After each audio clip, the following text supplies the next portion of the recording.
Եվ մեր բոլոր հոգևոր հայրերին, ովքեր կանգնել են եկեղեցու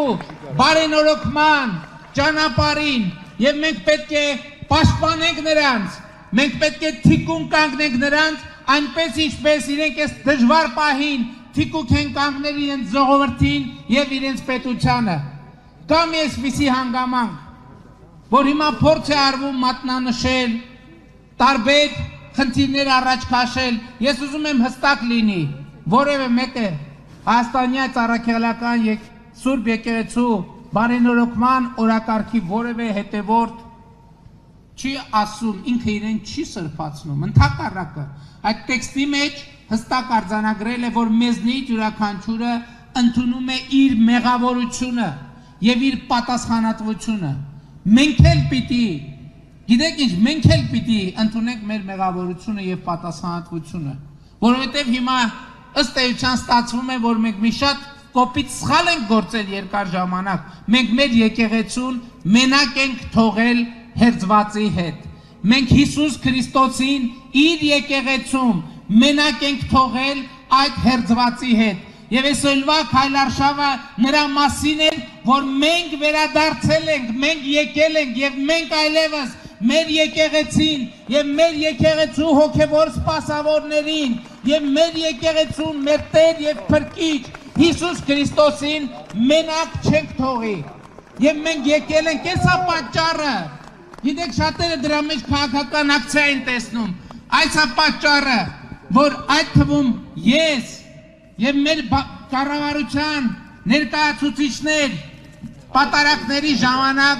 ծնկի են գալիս խորանի առաջ մեղքերի համար թողություն խնդրելու համար այնտեղ կարգի ժամանակ բազմաթիվ մեղքեր են թվարկվում եւ մենք այդ մեղքերի համար թողություն ենք խնդրում, բայց կա մի ուրիշ խորհուրդ էլ ես համոզված եմ մեզնից շատերը, ես մեր Տիրոջից Հիսուս Քրիստոսից, մեր եկեղեցուց, Հայաստանյան Առաքելական Սուրբ եկեղեցուց եւ մեր եկեղեցու բազմաթիվ իրոք հոգեվոր սպասավորներից եմ ներողություն խնդրում եւ թողություն խնդրում մեր եկեղեցին, նրա սպասավորներին եւ մեր եկեղեցուն, մեր Տեր եւ Փրկիչ Հիսուս Քրիստոսին մենակ թողնելու համար։ Եվ մենք այսօր ելի եմ ասում, խորհրդանիշ էր, որ մենք էլ մենակ չենք, իրենք էլ մենակ չեն եւ մենակ չենք, մենակ չէ եկեղեցին, մենակ չէ պետությունը, որովհետև եկեղեցին եւ պետությունը այլևս իրար հետ են։ Եվ եկեղեցին ժողովրդի համար է։ Եվ ես մեր ժողովրդին կոչ եմ անում։ Այո, գնալ պատարակների եւ իրենց հոգեվոր սպասավորներին հորդորել, խնդրել, միանալ Հայաստանյան Առաքելական Սուրբ եկեղեցու բարենորոգման օրակարգին,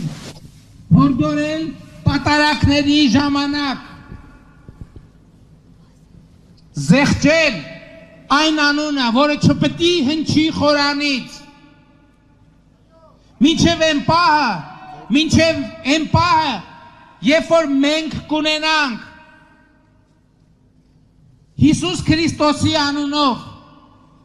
ժողովրդով ազգային եկեղեցական ժողովով իրապես ընտրված եւ իր կոչման եւ իր ապրածի,